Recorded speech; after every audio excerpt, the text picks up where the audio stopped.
एक ब्राह्मण था और वो रविदास जी के पास गया और कहने लगा, रविदास जी चल गंगा में नहा के आते हैं। तो रविदास जी कहने लगे, भाई क्योंकि रामानंद जी को परमात्मा कबीर जी ने ये ज्ञान दे दिया था, तो रामानंद जी ने रविदास जी को वो ज्ञान जचा रखा था। तो रविदास जी कहने लगे, भाई हमारी गंगा तो हमारा यहीं पर है, सिमरन है, और हम गंगा में नहीं जाते। काफी उसने कहा, नहीं मान्य रविदास जी। तो रविदास जी कहने लगे, भाई एक काम करिए। तो ब्राह्मण कहने लगा कि भगत जी कुछ गंगा में कोई पैसे डालने हो दान पुण्य करने खातिर दे दिए, मैं डाल दूंगा। उसने न सोचा था ये 2-4 रुपये दे देगा, कुछ मंगा लिए, कह देगा डाला गंगा में। तो रविदास जी बोले, भाई एक काम करिए, ये ले जा मेरा 1 रुपया, और गंगा जी हाथ काट के जो रुपया ले हुए यूं हाथ में पकड़े तो दे आइए, ना वापस ले आइए। अब उसने सोचा कौन देखेगा, उड़ा मैं अपनी जेब में डाल लूंगा और कह दूंगा दे दिया, मैंने वो हाथ में पकड़ा था उसने। अब उसने जाकर एक बार तेने बोल दिया, हे गंगा मैया, भगत रविदास ने आपके लिए 1 रुपया भेजा है, न्यू क्या है हाथ में ग्रहण करे। एकदम हाथ निकला बाहर और दे दिया। दूसरे हाथ में क्या निकला, एक सोने का सुंदर कंगन, वो पंडित जी को दे दिया, और गंगा ने कहा ये उस परम संत को दे देना, सोने का कंगन। अब पंडित जी का गया बेईमाना, अगर भाई के बेरा फटेगा, रविदास जी ने ठगा ला जेब भीतरली में, और उसने आके राजा को दे दिया। अच्छे पीछे मिलेंगे। राजा ने अपनी रानी को दे दिया। रानी कहने लगी, इस आते एक और चाहिए, ये तो जोड़ा होता है।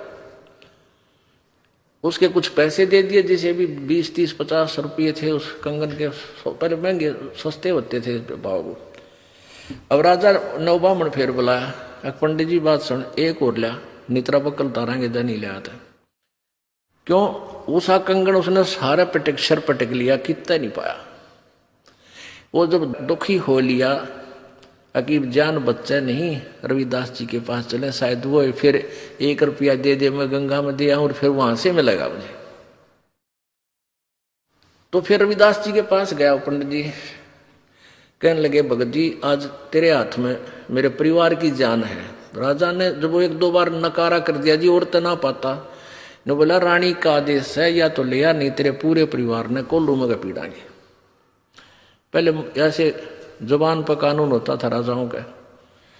अब वो घना डर गया, फिर आखिर में रविदास जी के चरणों में पड़ गया, रोए पड़ा। रविदास जी कहने लगे, क्या हो गया, क्या हो गया ऋषि जी, क्या बात है, क्यों रो रहे हो? नो बोला, जी जान बचा दो, आज आपके हाथ में मेरे परिवार का जीवन है।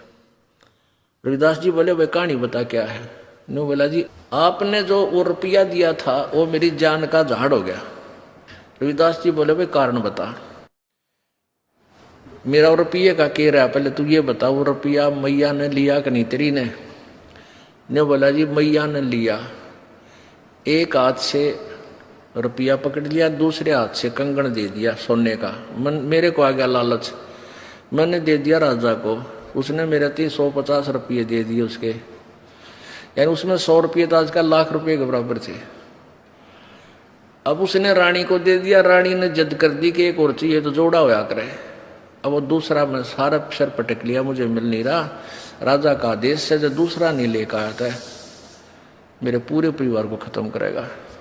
नो बोला, 1 रुपया और दे दे, मैं गंगा मैया ने देकर ले आऊंगा। नो बोला, इससे वो जहाँ वो जूते बना रहा था ना रविदास जी, वहाँ एक कुंडा होता था पानी का, एक कुंडा सा पानी का होता था, जैसे डोंगा टाइप मिट्टी का, जमीन में गाड़ दिया करते, उसमें से डोरी गिल्ली रखते थे वह, और जूते गांठ बनाते थे ना, उसमें गिल्ली बोरी, उसमें वो चाम भी भे कर रखते थे, चमड़े को भिगो कर रखते थे। पहले जो ये चमार जो जूते बनाते थे, ये जीव हिंसा का किया हुआ चाम नहीं लेते थे। कोई स्वाभाविक कोई पशु मर जाता था, उसी का चाम उतार के, यानी वो पाप के भागी नहीं होते थे। तो उसमें चाम भी भिगोया करता था, चमड़ा कुंड में। तो रविदास जी बोले इस कुंड में हाथ दे कर काढ़ ले जितने कंगन चाहिए। अब पंडित जी पहले तो दूर बैठा था, एक लत कपड़े से बोझ के, और मरता क्या नहीं करता, वो हाथ दे दिए उसमें, वो चाम के पानी में हाथ मारा तो उसके अंदर से 3-4 कंगन आए, एक जैसे, वो बिल्कुल डिटो कॉपी। अब रविदास जी बोला बाकी यहीं डाल दिया ना, और सामत आ जाएगी तेरी, एक ले जा अपना। अब उसने तो कलजा पाटन हो रहा था, वो तो लेकर चला गया। अब वो रानी ने पूछा भाई तू लाया कितने पल दनाटे था, सच्ची बता। उन्होंने सारी कहानी बता दी। तो वो रानी इतनी प्रभावित हुई ऋषि जी तय उससे, रविदास जी से, उन्होंने, रानी ने उसको गुरु बना लिया।